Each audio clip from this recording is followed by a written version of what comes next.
Law 33. Discover each man's thumbscrew. Judgment. Everyone has a weakness, a gap in the castle wall. That weakness is usually an insecurity, an uncontrollable emotion or need. It can also be a small secret pleasure. Either way, once found, it is a thumbscrew you can turn to your advantage. Finding the thumbscrew, a strategic plan of action. We all have resistances. We live with a perpetual armor around ourselves to defend against change and the intrusive actions of friends and rivals. We would like nothing more than to be left to do things our own way. Constantly butting up against these resistances will cost you a lot of energy. One of the most important things to realize about people, though, is that they all have a weakness, some part of their psychological armor that will not resist, that will bend to your will if you find it and push on it. Some people wear their weaknesses openly, others disguise them. Those who disguise them are often the ones most effectively undone through that one chink in their armor. In planning your assault, keep these principles in mind. Pay attention to gestures and unconscious signals. As Sigmund Freud remarked, no mortal can keep a secret. If his lips are silent, he chatters with his fingertips. Betrayal oozes out of him at every pore.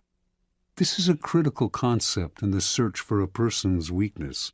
It is revealed by seemingly unimportant gestures and passing words. The key is not only what you look for, but where and how you look.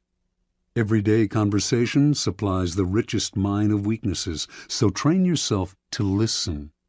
Start by always seeming interested. The appearance of a sympathetic ear will spur anyone to talk. A clever trick, often used by the 19th century French statesman Talleyrand, is to appear to open up to the other person, to share a secret with them. It can be completely made up, or it can be real, but of no great importance to you. The important thing is that it should seem to come from the heart. This will usually elicit a response that is not only as frank as yours, but more genuine, a response that reveals a weakness. If you suspect that someone has a particular soft spot, probe for it indirectly. If, for instance, you sense that a man has a need to be loved, openly flatter him. If he laps up your compliments, no matter how obvious, you are on the right track.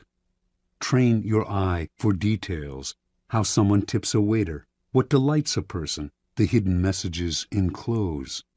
Find people's idols, the things they worship and will do anything to get.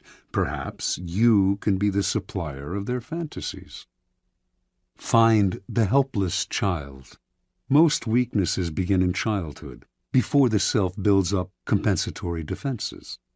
Perhaps the child was pampered or indulged in a particular area, or perhaps a certain emotional need went unfulfilled.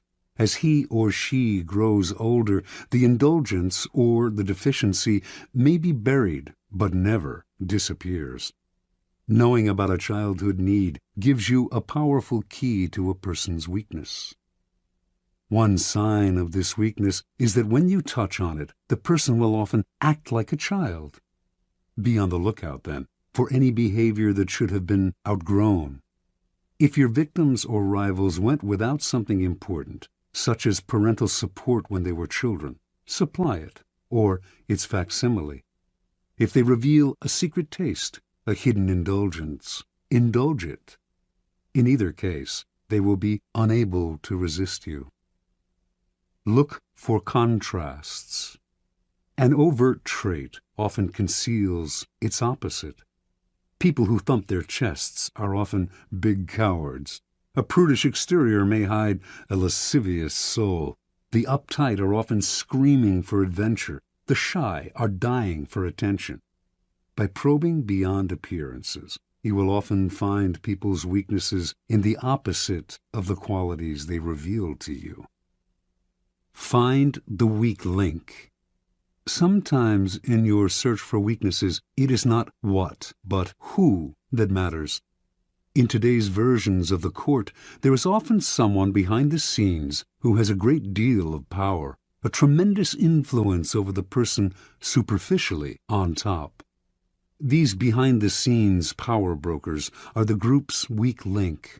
Win their favor, and you indirectly influence the king.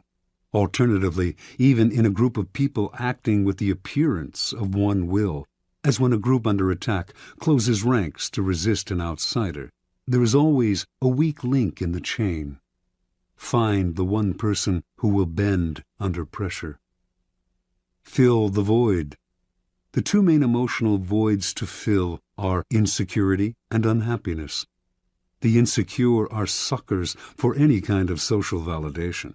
As for the chronically unhappy, look for the roots of their unhappiness. The insecure and the unhappy are the people least able to disguise their weaknesses. The ability to fill their emotional voids is a great source of power and an indefinitely prolongable one. Feed on uncontrollable emotions.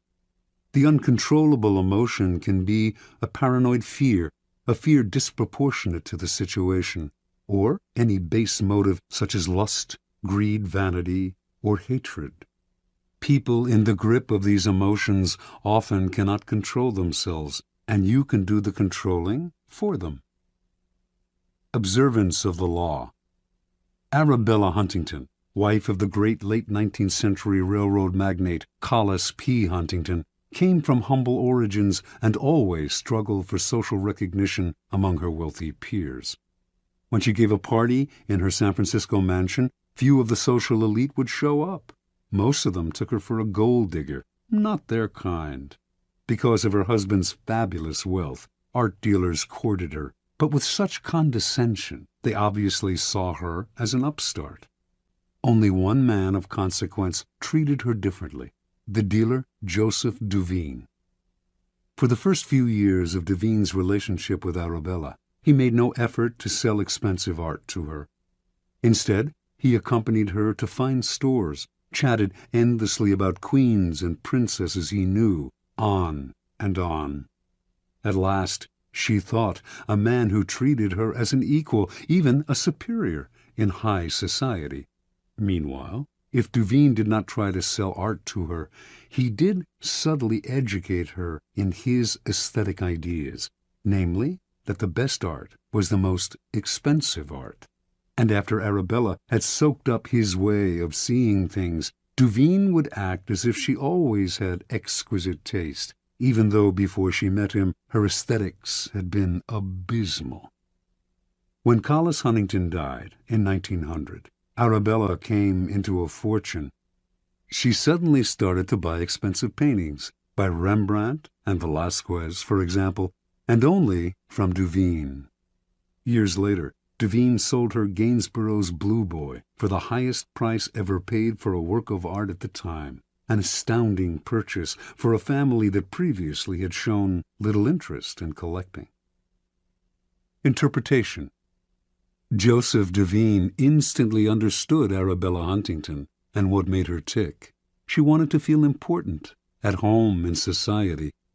Intensely insecure about her lower-class background, she needed confirmation of her new social status. Duveen waited. Instead of rushing into trying to persuade her to collect art, he subtly went to work on her weaknesses.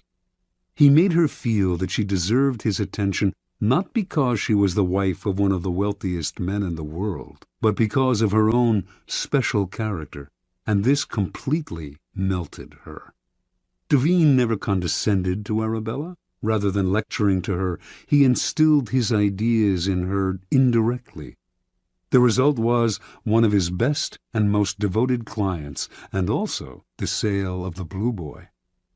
People's need for validation and recognition, their need to feel important, is the best kind of weakness to exploit.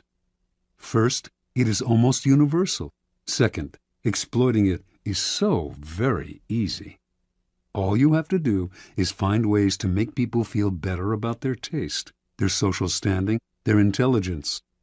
Once the fish are hooked, you can reel them in again and again for years. You are filling a positive role, giving them what they cannot get on their own. They may never suspect that you are turning them like a thumbscrew, and if they do, they may not care, because you are making them feel better about themselves, and that is worth any price.